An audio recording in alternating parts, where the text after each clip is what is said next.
Z nami, kot sem rekla, je dr.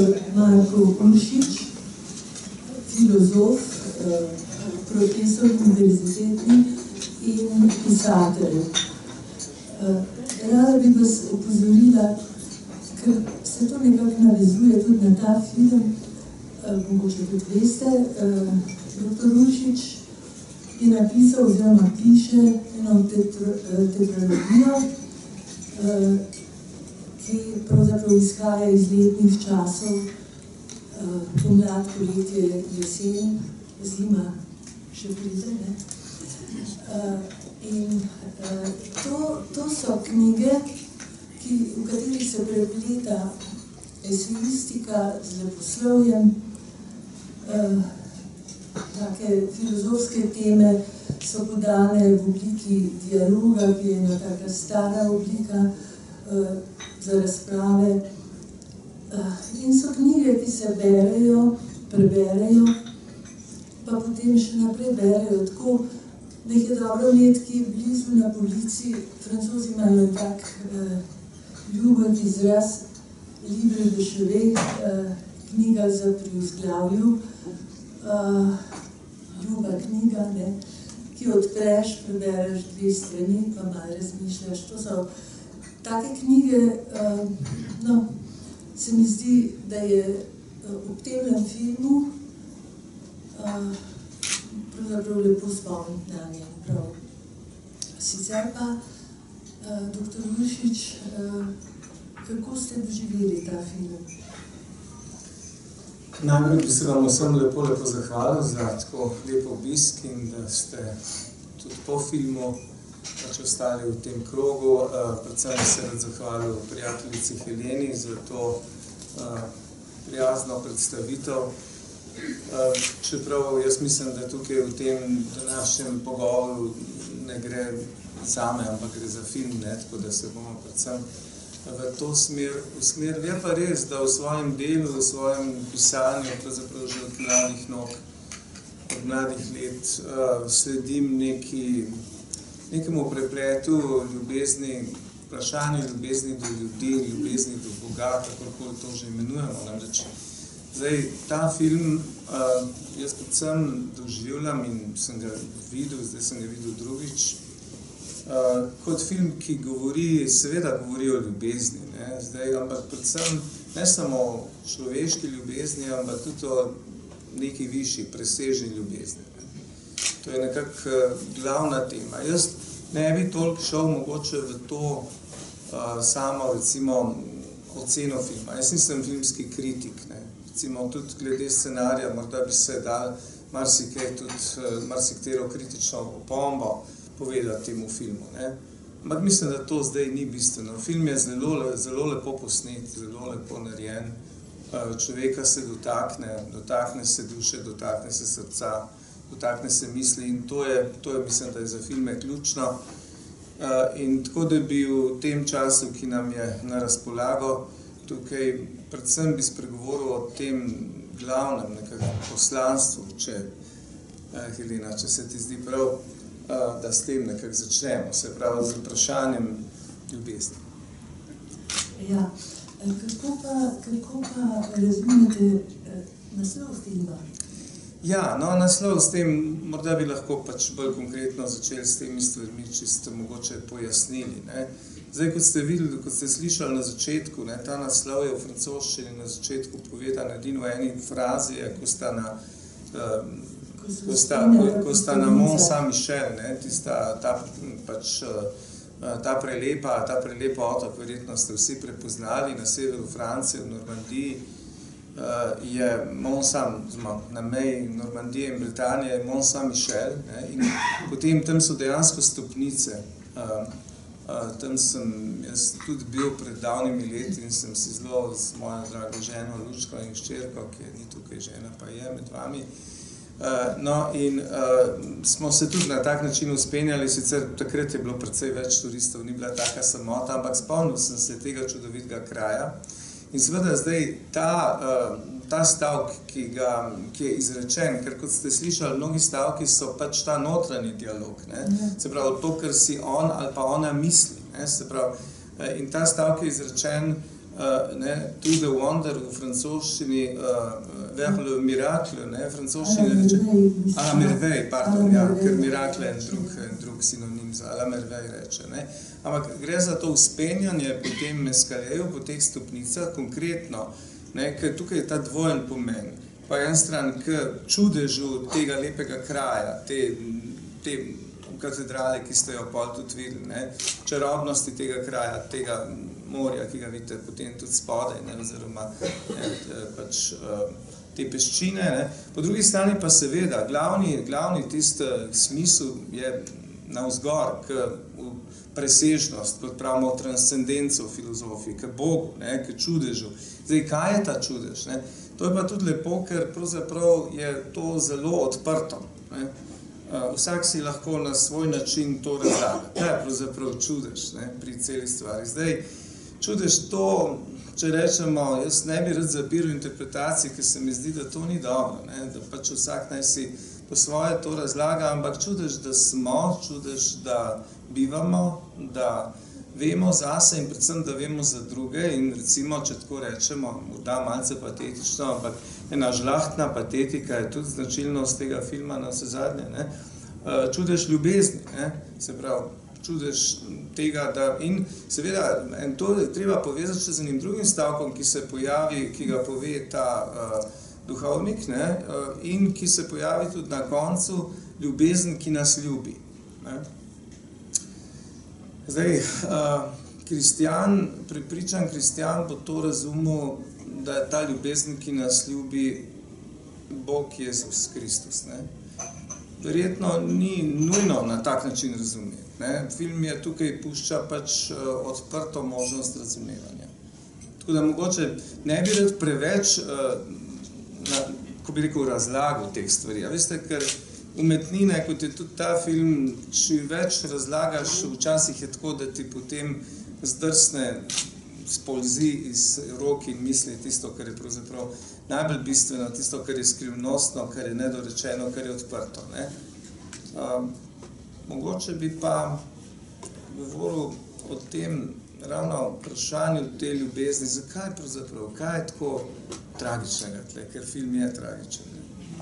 To mogoče čem nadaljevati ali bi?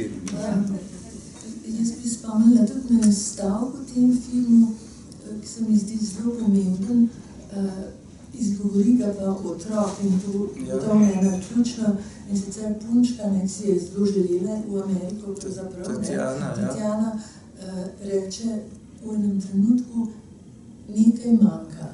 Točno to. No, to je tisto izhodišče, ki sem ga želel tebe slišati, da na to bi se rad navezal. Ja, nekaj manjka, ne?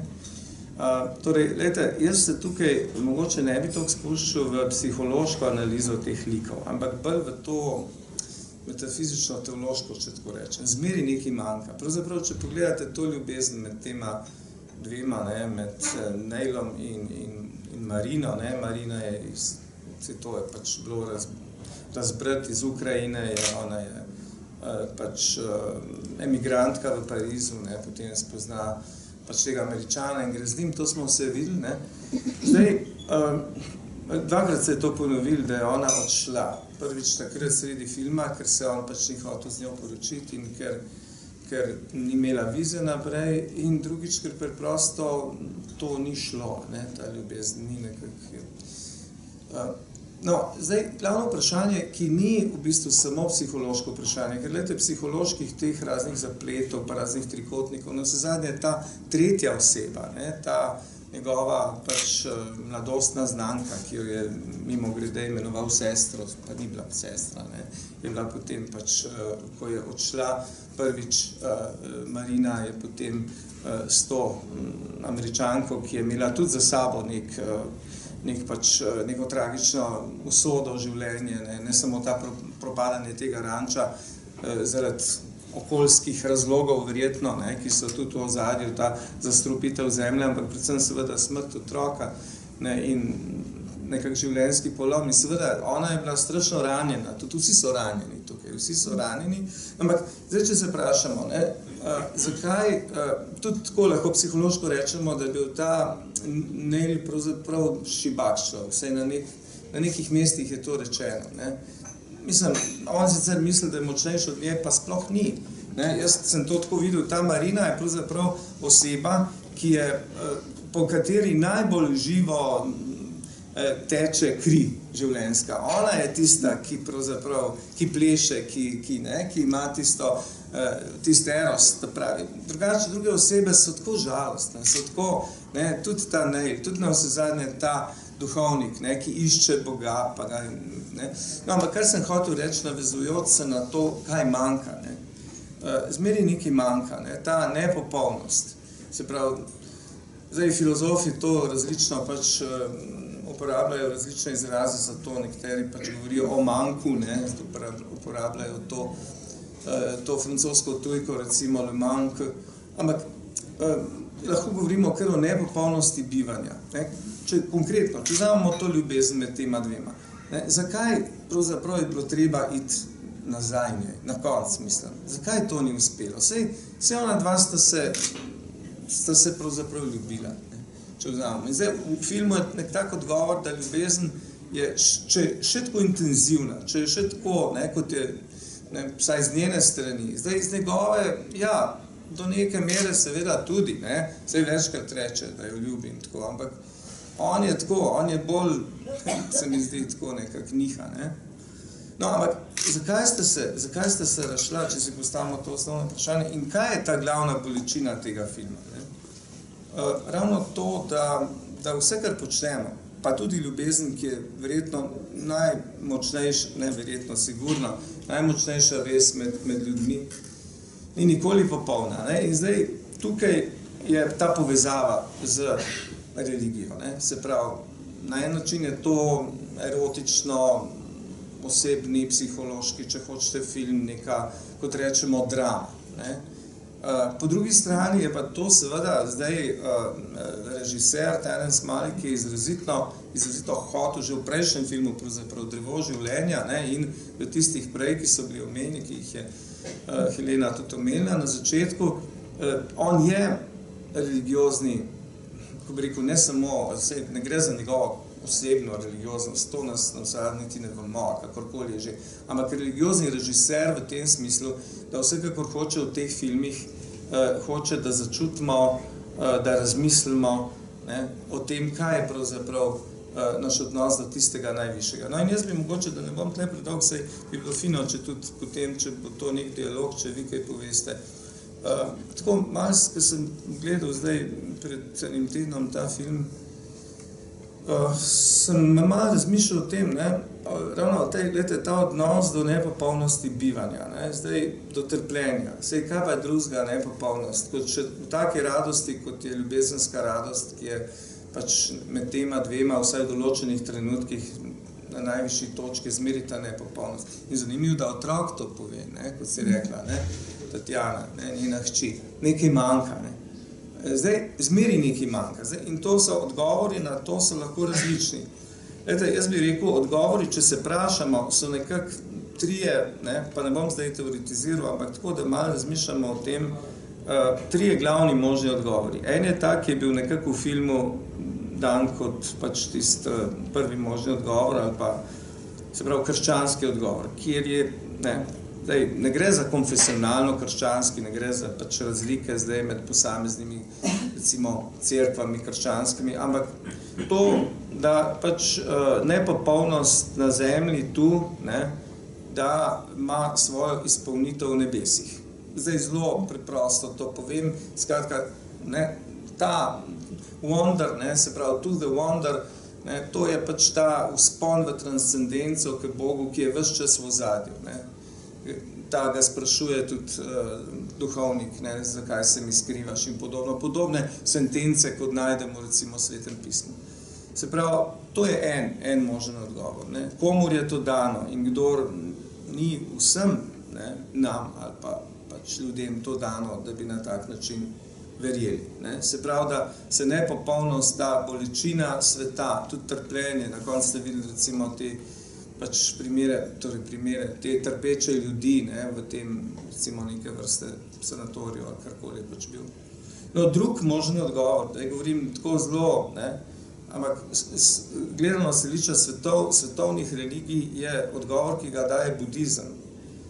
Zelo en general, zelo nasplošno. Se pravi, ugasitev same te želje. Se pravi, želja, recimo, tista osnovna budistična, pač nirvana pomeni ugasitev. Ne? Pomeni to, da pač se z meditacijo nekako, da presežemo našo lastno željo po popolnosti, po tem svetu, po realizaciji, ker tega ni. Vsaj zgodni budizem je tak. Zdaj, budizem je imel potem različne variante, postavlja tudi religije, recimo, ne.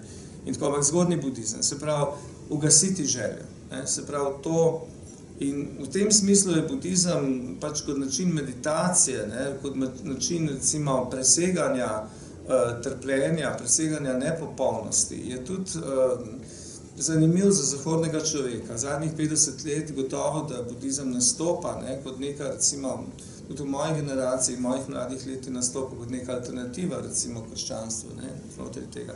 No in leta, v budizmu nastopa ravno to nepopolnost, ne.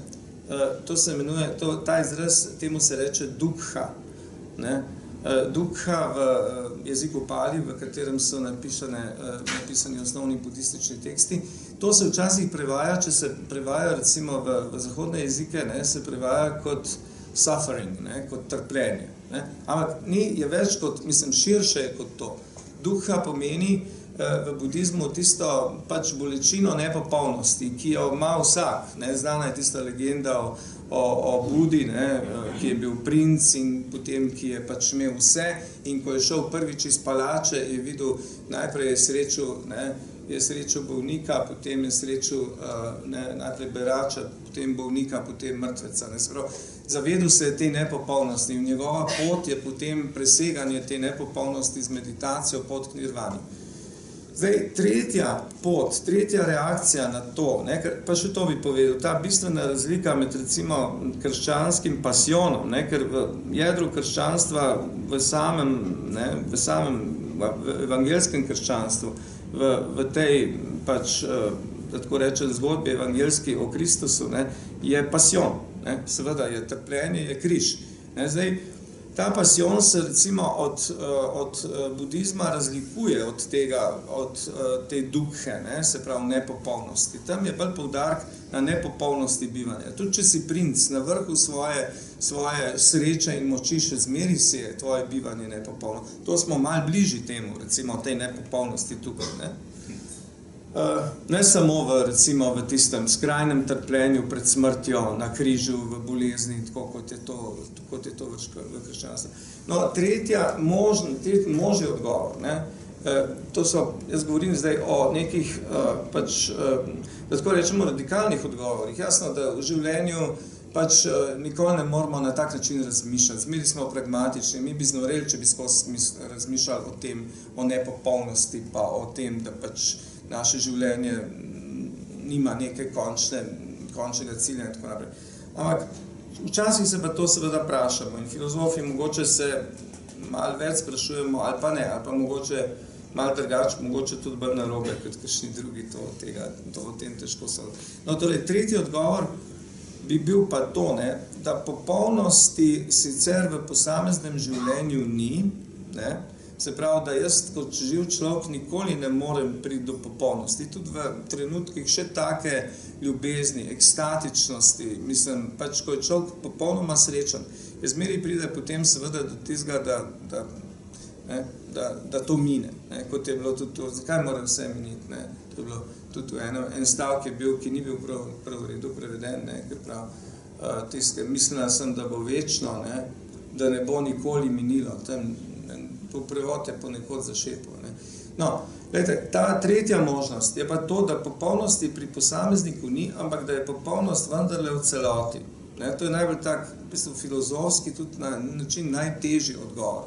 Če gremo v zgodovino filozofije pogledati nazaj, bi bil to odgovor, med drugim odgovor velikega filozofa Barucha Spinoze iz 17. stoletja. Ne.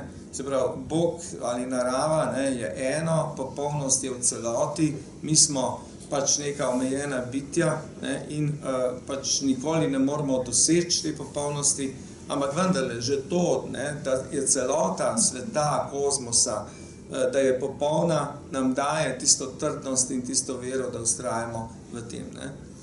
Zdaj, tu deloma je to seveda tudi blizu neke vrste ateizmu, ne, čeprav to ni ateizem, ne, ker še zmeri se govori o popolnosti celote, vesolja, nekateri to imenujejo panteizem, ne, to je pač zdaj odvisno od stališča. Bil sem malo dolg. Ne, sploh ne. Nekaj, ja. Jaz sem bila sama ušesa in sem samo sprejemala, Jaz mislim, da tudi poslušalci. A bi kdo dodal k temu kakšno svojo misel o filmu, svoje doživetje filma? Če ne bom pa jaz še nekaj iz filma, ker se mi zdi to zelo pomembno, ta duhovnik in pa potem lik tiste ciganke. Namreč, duhovnik govori o tem, da se je treba odločati, gibati, da je streniranje na mestu pravzaprav eno prekletstvo. Ciganka pa tudi pravi, ti se moraš odločiti, ti si živa, ti si, ne. Skratka, to je pravzaprav to filozofsko, a je to vprašanje svobodne volje? Seveda, ne, pa vprašanje odločitve, lejte, to je tudi zanimiva ta povezava, ne, recimo med to ciganko, teljanko. Jaz mislim, da je ona sicer metaforično, lahko da je bila tudi ciganka, ampak ona je rekla, midve obe sva ciganki, ne, zato ker pač, ampak to zdaj ni tako bistveno, ne, ampak ona je imela neko pač, bi rekel, idejo, ne, ali pa recimo vodilo življenjsko, ne, da se človek mora življenju prepuščati, da pač mora vse možnosti izkoristiti. Recimo, če bi pobrskal nazaj po zgodovini filozofije, rečemo, da je to profesionalna deformacija, ampak vendar je mogoče nek podatek tudi, ne. To je pravzaprav do neke mere je to podobno ničejanski filozofiji. Se pravi, da človek pač mora živeti polno življenje, mislim, v bistvu preseči tiste omejitve, tudi omejitve morale, biti tako rekoč onstran dobrega in zla. Čeprav v samih teh besedah te Italijanke ni bilo ravno to čutiti, ne, bolje je bilo, pač ti si mlada, je rekla Marini, dej, pusti to vse, ne, sej je dobro svetvala, ne. Na drugi strani je pa ta duhovnik, ki govori, ne, ta povezava je zanimiva, ki pa govori o tej alternativi v nekem malo precej drugačnem pomenu, ne. Gre pa za odločitev za ali ne, da ali ne vera, da ali ne Bog, ne. Tu je v ozadju bila glavna. In tu, recimo, v zgodovini filozofije je glavna figura Søren Kierkegaard, ki je živel, ki je recimo nekje, ne čisto sodobnik, ampak skoraj da, ne, v 19. stoletju. To sta dva velika misleca, gotovo mnogi med vami poznate ta imena, ste tudi kaj brali o njih. No, Kierkegaardovo osrednje delo, Danc je bil, ne, on je bil izrazito, recimo, krščanski filozof po, pač, recimo, konfesionalno protestantski, ampak tudi te razlike protestantov katolištvo niso glede tega tako pomembne. No, njegovo glavno delo od Sørena Kierkegaarda ima naslov Ali. Ne? In sicer nujnost alternative, v tem smislu, da se človek mora v življenju odločiti. Ali mu gre za, recimo, popolnost za to, da bo iz sebe nekaj naredil, da bo pač, no, v konkretnem tem primeru gre za odločitev za ali proti, ne? Za vero ali brez vere, recimo, ne, pri Kierkegaardu. In tukaj ta duhovnik, kakor sem jaz to razumel, mogoče sem narobe tudi razumel, on je bil nekako v dvomih, ne, tudi mislim, da je en stavek ali naj zapustim, ali nekaj takega. En tak zelo stavek dvoma je bil vmes, ne. Tako da, če primerjamo ti dve figuri, ne, sta izrekli podoben stavek, ki je imel pa dva zelo različna konteksta, oziroma dva zelo različna življenjska stila iz tega izhajata. Ne? Pri tej deklici, ki je govorila, pa pusti vse skupaj, pa živi, se si mlada in tako naprej je bilo, saj nimaš nobenih obveznosti, nimaš v ozadju, to ni izrekla, ampak ne do tega Nila, ne do hčerke, na vse zadnje. Ne? Medtem ko v tem pri duhovniku je šlo pa za neko radikalno odločitev, ne? Ali slediti veri ali ne, ali slediti, kot je v krščanstvu to rečeno, ali slediti Kristusu ali ne. Tako sem jaz to, mogoče si ti drugače, mogoče malo to dojela. Ja. To vlogo Bardema razumela v bistvu se mi je zdelo, da je on sicer hotel biti perfekten duhovnik, ampak da peze tega poklica preprosto, da ni zmogel, da v bistvu mu ta ljubezen, po kateri je nenehno pridigal, mu ni zadoščala. In ker je moral nenehno tudi svetovati raznim parom, so imeli težave in tako je bil v velikih težavah. Zdaj, ko je bil omenjen Kierkegaard, bi sam to mimogrede rekla, da je tale režiser, Malik, je filozofijo študiral v Londonu, ampak ni končal, čeprav je bil prej briljantni študent, vse tisti sumatona, pa vse to, ampak ni končal tiste diplome ali doktorata, ker se je sprl s svojim profesorjem pri pogledih na Kierkegaarda, Wittgensteina pa Heideggera. Je imel ene druge poglede in skratka je odšel v Ameriko, kar ga ni upiral, da ne bi potem predal. Tako. Vse umetniki imajo ponavadi druge poglede na filozofe in je to čisto prav, da je tako, ker to daje pač filozofiji in tudi znotraj same umetnosti krila in nove, tako da, ja.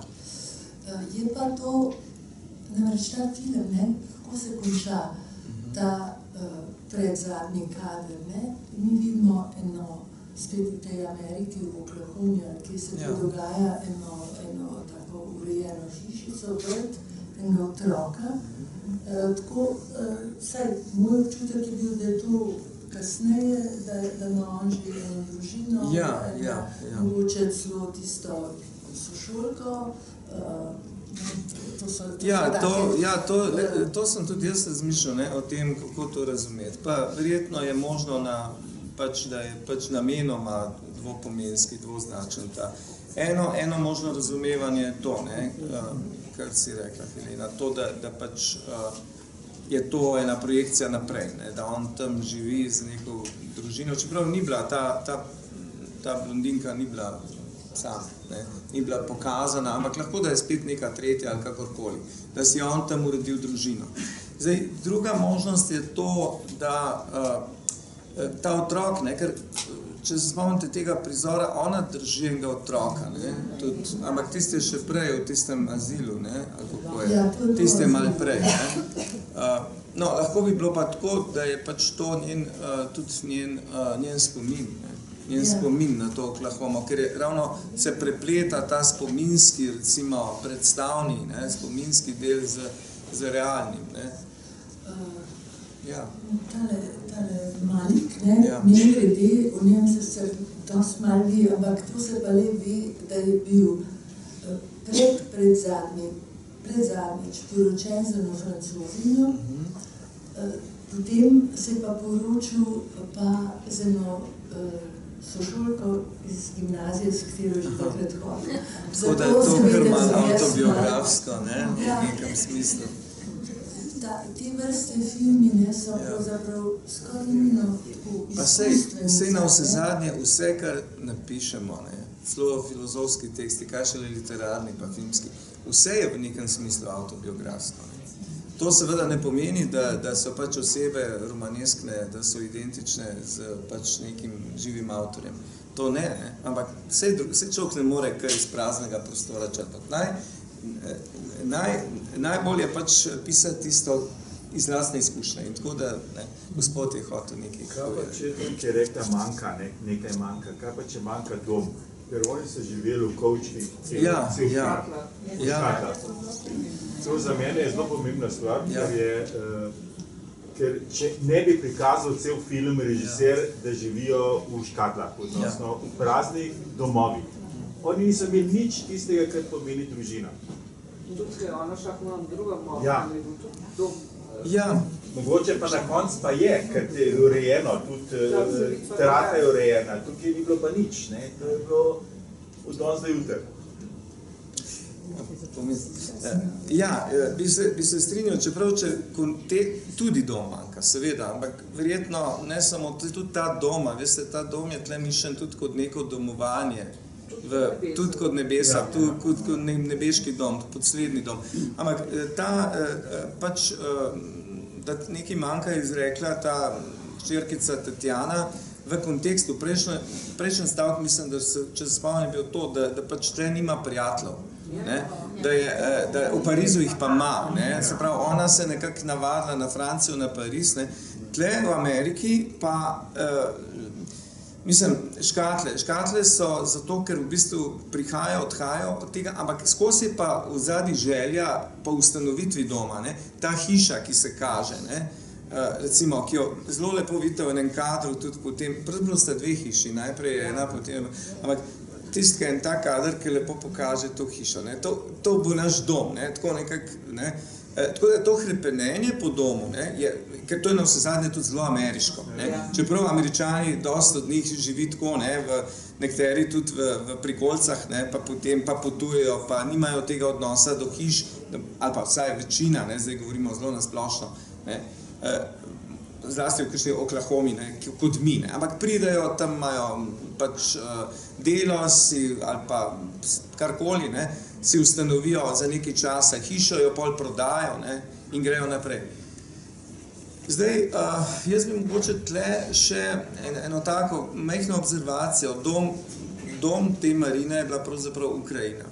In zanimivo je, nekatere asociacije v tem filmu, ker recimo tisto po zimi, seveda te hiše, polja, pa ta širina. Zdaj, gledajte, te hiše, ki so bile tukaj v Ameriki, so bile sicer super moderne, ampak tako, če si v daleč pogledal, so spominjale na neke koče, recimo tam nekje v Zakarpatju, pa zdaj verjetno tudi tam ni več tako, ampak takrat, ko je bila recimo ona rojena. Tako da to hrepenenje po domu vsekakor je, pri vseh, pri njem, on bi si verjetno tudi njega, tako, če psihološko gledamo, je njega verjetno to motil, da je preveč, on je bil v bistvu ta Neil, ta glavna moška oseba, če zdaj psihološko ga analiziramo, je bil sorazmerno, kot se reče, simple-minded, kljub vsem. On je neprimerno bolj preprosto razmišljal. On je hotel imeti dom in zdaj kljub tej silni ljubezni do nje, predvsem pa do te glavne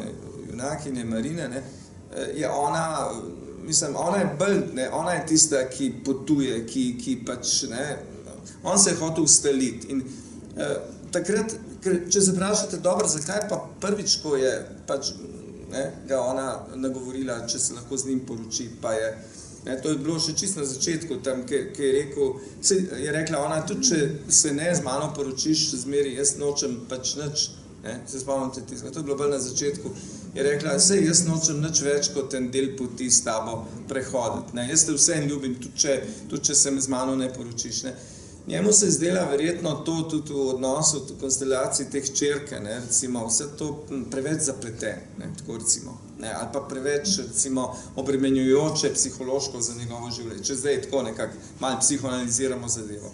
Čeprav do te punčke je bil zelo pozoren, pač jo je učil razne stvari, ampak se ste videli, potem je tista njena reakcija bila, ti nisi moj oče, ti si moj očim, pa se je spet to nekako, ampak seveda, če bi on rekel, če malo spekuliramo, če bi on rekel takrat prvič, se pravi, ko je ona šla nazaj v Pariz, Francijo, ko bi prvič rekel, pa ostan tukaj, ker je šlo za ta vizum, se bova poročila, bi ona ostala in bi se tudi na vse zadnje nek nov dom tam konstituiral tudi s tem otrokom in tako, Tako da ja, v načelu se strinjam, da gre za vprašanje domovanja, ne samo doma v tem hiše, Ampak gledajte, hiša ni samo seveda par zidov, ampak je mnogo več, simbolno gledano. O tem recimo zelo lepo piše en avtor Gaston Bachelard, ki je v slovenščino tudi preveden Poetika prostora, o hiši, hiši domovanju, hiša kot ognjišče, hiša, ki je hkrati vesolje za vsakega za človeka, ki mislim, je zgubljen v tem ogromnem nebu zvest, ampak ki si postavi pač nek dom. Jaz sem ta film tudi tako gledala, kot da se ne dogaja v tistem času, v katerem ga gledamo, ampak da je pravzaprav vse ali en spomin, ali ena želja, ali ena misel, kako naj bi bilo. Nekje sem pa tudi malo potrdila, da nekdo piše, da je to film v pogojniku. Stvari bi se dogajale, če bi se dogajale. Tako, skratka, enigmatičen. Enigmatičen, tudi neka idealizacija velika, recimo pravzaprav, razen idealizacija. Lete, vse je bil prepir, je bilo prikazano trpljenje tistih ljudi potem na koncu, s katerimi ima opravka ta. Ampak kljub samo, če ta film primerjamo zdaj z recimo, vse težko primerjati, ampak recimo z filmi, ena taka asociacija, ki človeku pride, da misli malo po načinu podajanja, je veliki Bergman, pa njegovi filmi. To je klasika že. Recimo, eden od znamenitih filmov Bergmanovih je pač tisto že zgodba iz zakonskega življenja, ki se ločujeta, par se ločuje dolgo. Zdaj, Bergman je oster, Bergman je skrajno, mislim, meni osebno, recimo, je tako gledano filmsko, so Bergmanovi filmi, pa gledajte, to je pač nekaj vse, so boljši od tega, so mi bližji, zato ker je oster, ker tukaj na momente se mi vendarle zdi, da ta idealizacija, to vse tako, recimo, malo je tudi trpljenje, ki tukaj nastopa, je malo, tako, kako bi rekel, zromantizirano. Ampak to še ne pomeni, da pač, tu je odgovor je tle, da, jaz nisem šel brati namenoma, nisem šel brati zdajle pač tudi v tej pripravi kakršnekoli kritike, ker se mi zdi, da to, ali pa recimo, bom jih naknadno, ker to nekako vpliva potem na gledanje filma in včasih je dobro kaj prebrati. Edino, kar sem prebral v filmu, je to v ta kratek sinopsis, ki pa je tudi tako zelo poljuben. Eno misel sem se spomnila zdajle, še vedno mi hodi po glavi tista razstava v Tivoliju, fotografije snemanja filma Nostalgijo Tarkovskega, ki so jo pripravili v Kinodvoru ob 90-letnici in je svetovna prvič na svetu so te slike razstavljene. Tam so pa tudi citati od Tarkovskega. Zdaj, če bi jaz primerjala tudi tako laično Tarkovskega pa Malika, so tukaj tudi velike podobnosti, pa bi tudi rekla, da je Tarkovski večji režiser kot Malik. Predvsem zato, ker se mi zdi, da je ta film vendarle bolj čutim bolj konstrukcijo. Kot pri Tarkovskem se mi zdi, da se bolj prepušča navdihu. Ja, pa nekemu nezavednemu, recimo, se bolj prepušča, sanskemu, Tarkovski. Saj to je težko primerjati, ampak recimo tudi eno, prosti sam umestna replika, tako sanje, recimo tukaj je bila ena sama res sanska replika, druge so bile bolj spominske, in sicer je bila, čakajte, zdaj mislim, da se točno ne spomnim, ampak v bistvu se bom mogoče poznaj spomnil, ampak tako sem si rekel, tle je pa neka sanska replika noter. Pri Tarkovski filmi so pravzaprav celoti kot ene sanje. To je pa ta realizem, recimo, vse to je tudi razlika ameriškega, recimo, režiserja, ki pač drugače doživlja svet kot, recimo, Rusa Tarkovskega. Ga pa ta Evropa Malika zelo vznemirja, in ta nasprotje med Evropo in Ameriko, res, med tistim morjem pa peskom v San Mišel, pa pol res na to celino, to je to ameriško. No, ampak v zvezi s tisto razstavo, tam so tudi citati Tarkovskega, no, in en citat sem se zapomnila, on pravi o tem razumevanju umetniškega dela. Ali je mogoče umetniško delo razumeti, koliko je mogoče in kako ne morajo vsi vedno vsega razumeti, zaradi svoje življenjske izkušnje. In primerja umetniško delo z goro, ne? In prav gora ima več poti, več vznožij in ne pride vsak do vrha. Ne? Zdaj, ta recepcija umetniškega dela, to je pravzaprav nekaj, kar ustvarja umetniško delo. Absolutno se strinjam. Sej, glejte, verjetno dobro in slabo umetnost loči ravno to, da pri recimo slabi umetnosti, ali pa recimo taki, ki ni vrhunska, čeprav nas mogoče idejno v nekem, pa ne govorim zdaj o tem, konkretno o tem filmu, ampak če smo že pri tej ločnici, pri umetnosti, ki ni vrhunska, je tako, da pravzaprav hitro pridemo na kraj z njo. Se pravi, recimo konkretno pri filmih. Če se vprašamo, katere filme želimo videti recimo 3-krat ali 4-krat. Tarkovski filmi so taki. To je zdaj tista neka glavna ločnica. Zdaj vprašanje je, zdaj jaz nisem filmski kritik in tako, ampak zame osebno, recimo, zdaj sem videl, drugič sem gledal ta film sicer lepše. Ta film je fino videti 2-krat, pravzaprav. Ampak zdaj, ker doma sem ga videl na računalniškem ekranu in to je seveda čist nekaj drugega. Ker je zelo lepo narejen, ta film je čudovito, mislim, kamera, glasba, tako res sugestivno in lepo. In 2-krat ta film verjetno je vredno videti, zato da prvič nekako, da se nekako znajdeš v sami zgodbi in drugič, da bolj nekako v teh estetskih užitkih uživaš. Ampak vprašanje je pa zdaj to, ali bi zdaj želel še enkrat videti ta film. Zdaj, jaz moram iskreno reči, da sem ga videl. Ne vem, če bi se še enkrat odločil ga videti. Medtem ko nostalgijo, ko smo prej govorili o njej, se pravi, Tarkovskijev film, ki so zdaj, mislim, da je še ta razstava tam v Tivolskem tem. Jaz še nisem do tega prišel, čeprav smo čisto blizu. Bomo šli pogledati. Lejte, Tarkovski, nostalgija in tudi njegovi drugi filmi, to jaz sem jih gledal po, ne vem, nostalgijo sem gotovo videl 7-krat. Mislim, zakaj? Zato, ker so to filmi, ki imajo, njihova skrivnost je tolikšna, da nikoli ne prideš nekje na kraj. To je podobno kot z veliko glasbeno umetnostjo. Če poslušaš recimo eno Beethovnovo simfonijo ali pa eno Bachovo fugo, zmeraj jo lahko znova poslušaš. Če poslušaš pa recimo neko pač tako bolj ležerno glasbo, ok, si reči, vse to je fajn in tako, ampak zakaj bi pa recimo nek musical, rečemo, gledal 5-krat? Ne, enkrat ga vidiš.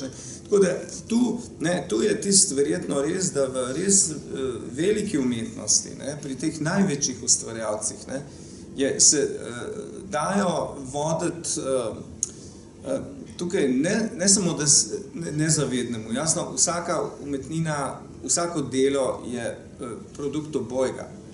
Nezavednega, kateremu se dajemo voditi in zavesti, s katero vodimo. Se pravi, nekje tiste oboje mora biti. Ampak dati se voditi svetu, jeziku, skrivnosti, enigmi sveta. No, pa s tem nočem jaz reči, da tukaj ni te enigme. Če se zdaj mogoče vrnem k tej osnovni wonder, čudež. Vendarle tukaj ostaja popolnoma odprto in enigmatično, kaj ta čudež je. Kljub tem par stavkom, ki so bili izrečeni o tem, kako pa ti recimo, ali pa nekdo drug od vas, kako ste razumeli ta čudež? Če vas malo vprašam. Zame je bilo to, recimo, da zame je bilo, sem se vprašala, ki je čudež, in pa se kamera nekako prišla do tega, v bistvu je to zame film o nenehnem iskanju. In jaz ta dva glavna protagonista, kateri vidim tako, kot da zdaj čakajo, da jim bo padla nebeška mana v naročje. In vendar tega ne bo. drevo. Ne? In vidim ta film bolj kot, ne film toliko ljubezni, o iskanju ljubezni, ja, ampak veliko bolj film o notranji praznini. Tistega, kar nimam v sebi, iščem izven sebe drugje. Kje pa formule za uspeh ni. In mi je bilo v bistvu film zelo težko gledati. Zelo težko mi je bilo gledati. To sem kar lesno čutila, reagirala. Hvala za to zanimivo repliko, komentar. Jaz bi, takoj samo mogoče bi, samo enem stavku.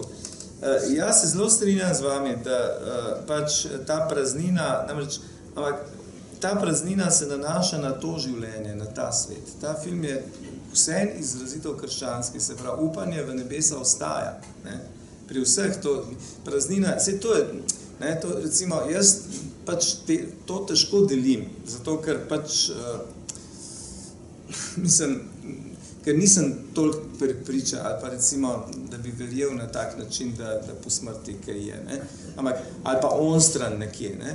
Ampak tukaj se ostaja znotraj tega. Vidi se, da režiser in te njegove osebe imajo neko trdno vero, se skozi govorijo. Ona pravi, recimo, tale glavna oseba, ne? Pravi, vedno je nekaj nevidnega, kar močno občutim. Ne? Zdaj, to nevidno, vsaj v tem filmu ni v tem svetu, ampak je v bistvu zatem, onkraj tega sveta, je v bistvu to, kar se reče onstranstvo, transcendenca, nebesa ali kakorkoli. Ne? Jaz osebno, ne, bolj v tem svojem filozofskem delu in nazadnje tudi v življenju, iščem to nevidno v samem življenju. Ne? Zdaj, tu so te razlike tudi, kako vstopiš v gledanje tega filma. Ne? Ker če se to praznino, recimo, ker praznina gotov, da je, še najmanj je te notranje praznine pri tej Marini. Ona se mi zdi tisto ogenček, ona prinese, to je tudi zanimivo, ona prinese neko življenje, pravzaprav, vsem tem ljudem. Ne? Ona pleše, potem se v bistvu zlomi in se pač, ne, ali pa recimo, morda niti ne zlomi, ampak doživi te hude stvari v teh srečanjih. Ne?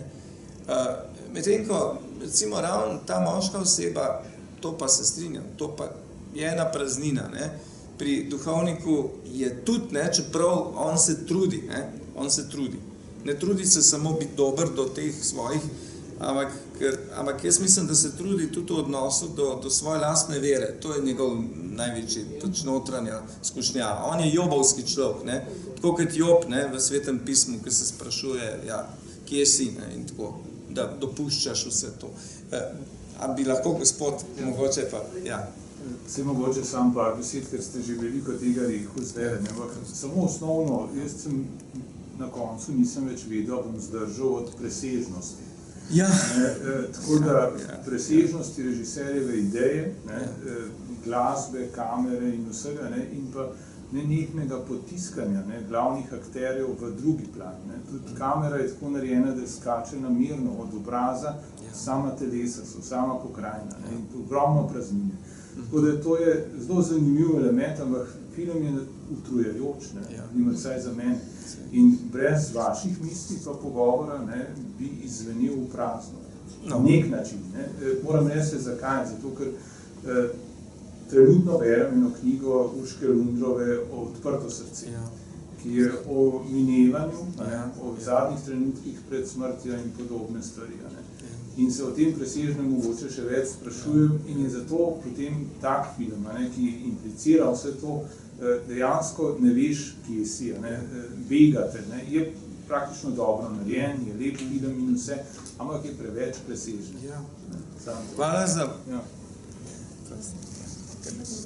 Ne, samo to sem hotel reči, da kaže recimo kamera, ker na to je dobro biti pozoren, ker filmski jezik marsikaj pove, ne skozi besede tiste, ki so, ampak seveda to vsi vemo, skozi kamero. In to, da so te osebe, redko kdaj so prav v prvem planu, so tudi v velikem planu, ampak da imate to pokrajino, Oklahoma za tistimi. Ampak tle je tudi nekaj, veste, jaz sem vsaj to občutil kot tudi, ne kot majhnost, na nek način, ne kot praznino, ampak kot to, ona tudi tam v nekaterih ekstatičnih trenutkih ona, se spomnite, vzdigne roko, pa pokaže na nebo, pa tam recimo se vidi ti sončni zahod, ne, pa eno hrepenenje v avionu, ki gre daleč, ne, pa vse te stvari. Zemlja, ki meče senco. Zemlja, ki meče senco in tako, ne, tako da je oboje. Drugač pa, hvala se. Spaj še hod. Ja. Ko sem gledala, se mi cel čas postavljalo, ne vem, ne slišite. Ja. Cel čas sem videla to, kar se tudi prej omenil, ali skrajnosti. In jaz, tem se mi zelo dotaknilo veliko materijala. Bliži, da je za premišljevanje, ampak istočasno gledam nekoliko, sem doživljala nekoliko drugače, to njeno veselje, to njeno euforijo, ta njen ples, to njeno ekstazo, ker ste zdaj ugotovili, mi je manjkala na nek način en stik z njo. Bolj kot en del otujenosti, kot pa pristno veselje. In ena ambivalenca, ki se tudi na koncu pravzaprav se film konča tragično, te so skrajnosti. Ali sem blazno vesela, super, idealizacija, ali dizaster. Tako me nekako, ne vem zakaj, Ana Karenina mi je prihajala, ko sem v gimnaziji, wow, ljubezen, ko sem je brala čez 20 let, wow, to je odvisnost, popolna norost, odvisnost, to nima nobene povezanosti z ljubeznijo. In zdi se mi zelo zanimiv njen stavek na začetku, ne, ni pomembno, če bo z njo, ljubim ga in vse je v redu, samo želim z njim. Ni pomembno, če se poročimo. Tako, ne. Kar se je pravzaprav izkazalo kot neresnično, da ta njen stavek pravzaprav na nekem nivoju, da laže sama sebi. Ne. In ta zdaj, ali je to agape, ali je to odvisnost, ne, in tudi skozi to prizmo sem gledala. In pravzaprav je ena taka rdeča nit celega tega je, ki to želim težiti popolnosti, nesprejemanje nepopolnosti, nesprejemanje realnosti, nesprejemanje omejenosti. In še eno besedo bi se nekaj preden končam, ne, to, ko smo govorili o hiši, pravzaprav pogrešam to udomačenost. V njej povezanost z vlastnimi čustvi, z vlastno notranjostjo in potem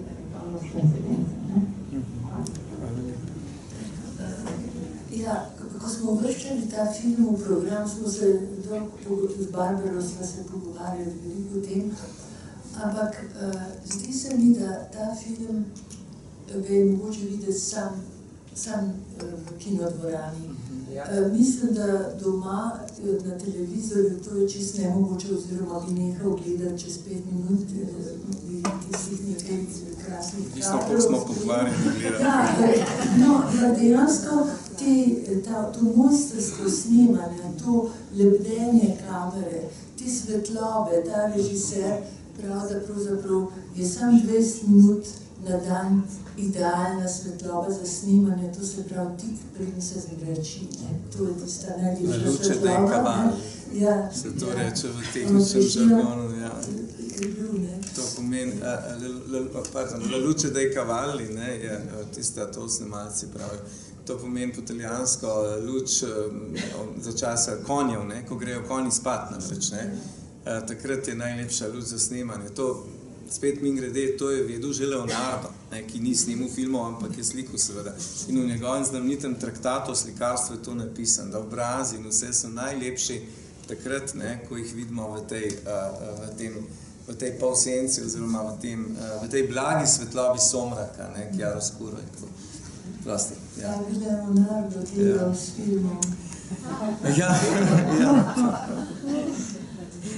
Pa s sodobnimi mediji. Hotel sem se še malo navezati na to, kar je rekla gospa, če ne bi pa te rad prekinil.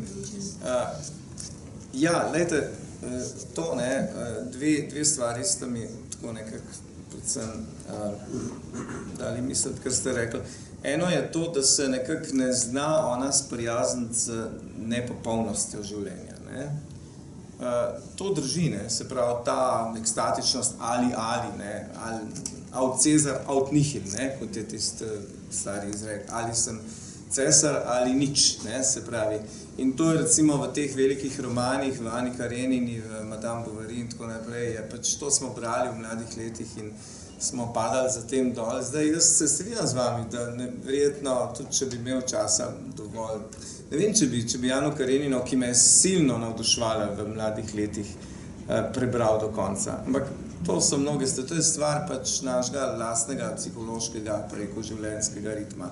No, ampak drugo je pa vprašanje, kako se mi lahko sprijaznimo z nepopolnostjo. Ne? To je pa eno tako izrazito filozofsko vprašanje. Ne? Koliko človeški duh sam po sebi lahko recimo reče, sej je v redu tako, kot je. Ne? Ker zdaj mogoče malo banaliziram, ampak recimo to, če transponiramo na neko družbeno realnost, si rečemo, sej je kar fino, ne? Kaj bi se preveč, razburjali, ne? Sej na vse zadnje ni vojne, pa tako naprej. Ne? In to je res, ne? Se pravi, ni v vsakodnevnem odločanju ponavadi ni te ostre dileme, kot je recimo tukaj nakazana, biti vse, ne? Ampak po drugi strani je pa to, je po mojem mnenju ena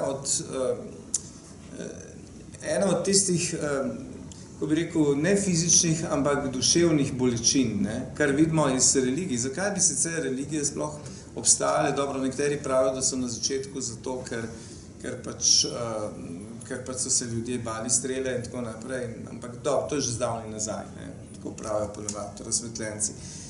Ampak zakaj bi religije danes obstajale in bile zmeri močnejše? Ne govorim samo o krščanstvu, tudi drugih, recimo, tudi prej sem budizem omenil in tako naprej. Ravno ne iz tega osnovne človeške želje, ne, po tej popolnosti. Ne. Se pravi, realizirati, če rečem s tisto sintagmo, kaže Coelho, ne, se pravi, doživeti svojo lastno življenjsko legendo in tako naprej. Se pravi, popolnoma se realizirati v nečem. In zdaj, če ta realizacija ni možna, ne, se potem to na nek način skuša najti v presežnosti. Ne. In zdaj smo spet pri tisti dilemi, ali je presežnost recimo v nebesih pri Bogu in se pač čaka, ne, kot kristjan, ne glede danes, mislim, da večina kristjanov danes ne verjame v nebesa ali pa v pekel na tak način, kot v času Danteja. Gotovo, da ne. Krščanstvo je tudi upeto v zgodovinski kontekst in se spreminja. Ampak vendarle, z krščanskega stališča, in jaz mislim, da Malik je tukaj izrazito, seveda, ne, tudi po celi postavitvi, tudi prejšnjega filma tega, ki se ga zelo dobro spomnim, Drevo življenja je v tej, recimo, krščanski paradigmi, je vendarle ta obljuba onstranstva, obljuba nebes. Ne. Če tudi se, rečemo, sprijaznimo, pragmatično rečemo, ja, sej ni tako hudo, pač dajmo živeti to, ne, ampak vendarle v ozadju ostaja. Ne. Ampak zdaj, tisto je pa druga, ta radikalna, ker je recimo tudi ateizem 20. stoletja, recimo od Nietzscheja naprej, Bog je mrtev, čeprav, dobro, ta fraza je, lahko se zelo različno pač interpretira, ali pa recimo kakšen Albert Camus v svojih delih, ali pa Sartre in tako, eksistencializem, ki so šli na to, ne, češ smrt je konec, ne, se pravi, na kak način človek išče potem to popolnost, ne, če ne verjame recimo v nebesa, ne. Meni se zdi, ne, jaz tako razumem, da pač ta nepopolnost vsega tega bivanja, trpljenje, ne, na vse zadnje, da se tukaj v tem filmu razrešuje z upanjem v onstransko življenje, kar ni izrečeno direktno, ampak nenehno s temi navezavami pa je. Ne? Se pravi, iščem te in tako. Tle ni odgovor dan, da Boga ni. Ne? To verjetno se v tem strinjava, da to ni recimo v tem smislu, da Boga ni, torej smo sami tukaj. Ne? Jaz sem to nasprotno razumel, da pač mi smo tu sami, ne? Ampak ne? Film hoče povedati, da je nekaj nevidnega in tisto nevidno nas čaka in je naše domovanje, naš dom. Ne? Pravi, zdaj to nek krščanski občutek, ne? Je tukaj v zadnju. Ne vem, mogoče se motim, to je pač ena od interpretacij. No, ampak ta pristop, ne, tretji, namreč, da je svet popoln celoti, ne? S tem pa tudi lahko do tega filma pridemo. Tudi lahko, ja. Sam tle pa ni nobene take katarze, ki bi na to pokazala, ne. Tudi res. Tle ni oprimkov, ne, ker pri Tarkovskem je, ne, recimo Tarkovski je, mislim, on je tudi seveda izrazito presežen, transcendenten, da tako rečem, režiser, ne. Tudi kot vemo, je bil pač kristjan po prepričanju in tako, ne. Ampak tam je tako, ne, tam je bogatstvo tega sveta pravzaprav v nekem smislu samozadostno, je hrepenenje po domovanju. Če imamo v mislih recimo tudi kakšno Solaris film, ne, ki se vrača potem na konc, ne, tista znamenit prizor, ki, ne, on gre ta pač astronaut iz Zemlje in se vrača k Zemlji nazaj. Tako ti se da razumeti, da najdemo znotraj tega bivanja neko popolno realizacijo, čeprav je hrepenenje, nostalgija, ne, recimo vsega čez, ne. Tleva v tem filmu pa pravzaprav, če bi bilo samo to, kar vidimo, ne, potem je res en obup. Ne. Tako, ne, ker v bistvu vse skup, ne, če ni recimo neke tega čudeža, se pravi, ki je v ozadju, se pravi, če ni Boga, no, če čisto direktno rečemo, potem je to, kar tukaj vidimo, v bistvu skrajno depresivno. Tako, jaz mislim, no, ampak mogoče verjetno se marsikdo ne strinja s tem, ampak tukaj ne moramo reči, da to, kar se tukaj dogaja, ravno zaradi te, recimo, praznine tega, ne, ker ta praznina v tem filmu se lahko navsezadnje napolni samo z upanjem v nebesa. Drugače, ali pa v neko onstranstvo, presežnost.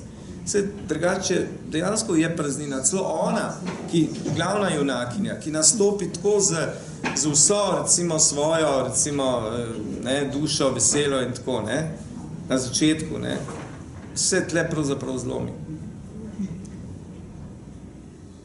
Ne vem.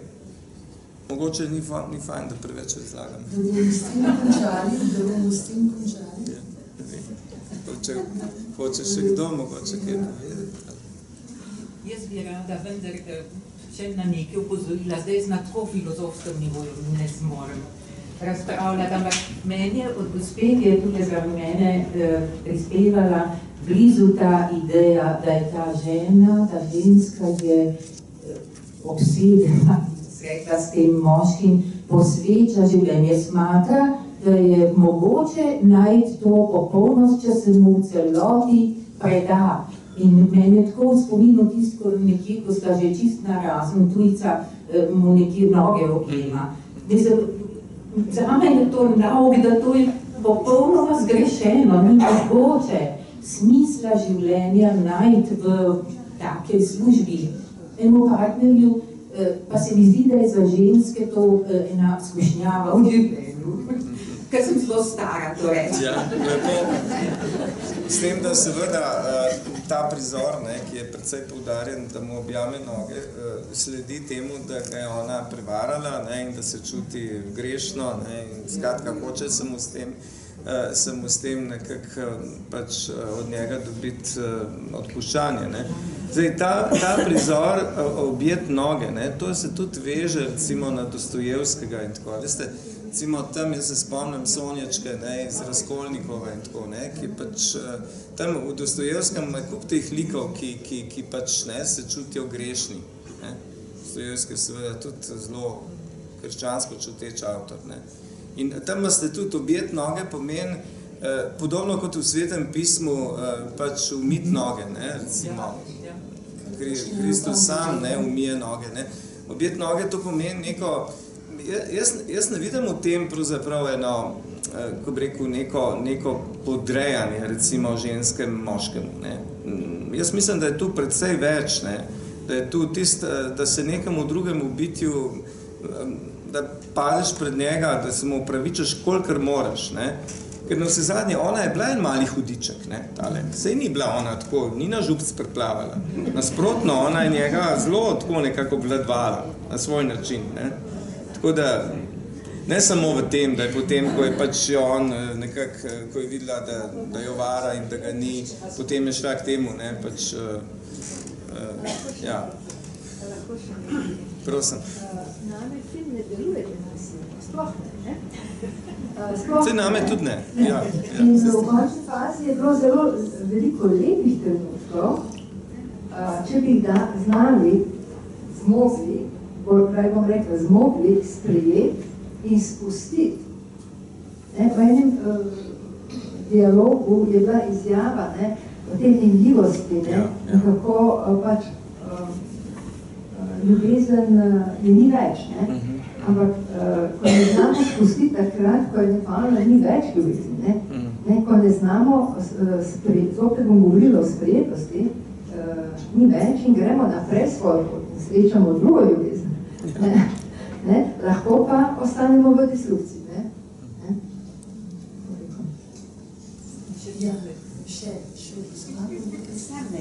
Pozabili smo govoriti o izbirah, ki jih imamo v življenju in posledicah, ki te izbire prinesejo, ker to je pa tudi dano. Tukaj je bilo veliko izbir, izbire so bile narejene, posledice so pa tudi sledile. Tako da ni čisto brezupno tukaj, ne? Ne. Tudi zelo enostavno, če bi bil on malo bolj pač odločila, bi bila stvar bistveno drugačna. Zato je pa Taska zbral verjetno režiser. Ja, jaz mislim, da smo precej izčrpali teme, ki nam jih ponuja ta film. V njem si bomo vsak svojo življenjsko izkušnjo naprej še kaj razmišljal. Hvala, dr. Rušič, hvala za to globok uvid v ta film. Hvala lepa. Hvala, da ste tako dolgo filmu zdržali še eno uro v pogovoru. Hvala lepa.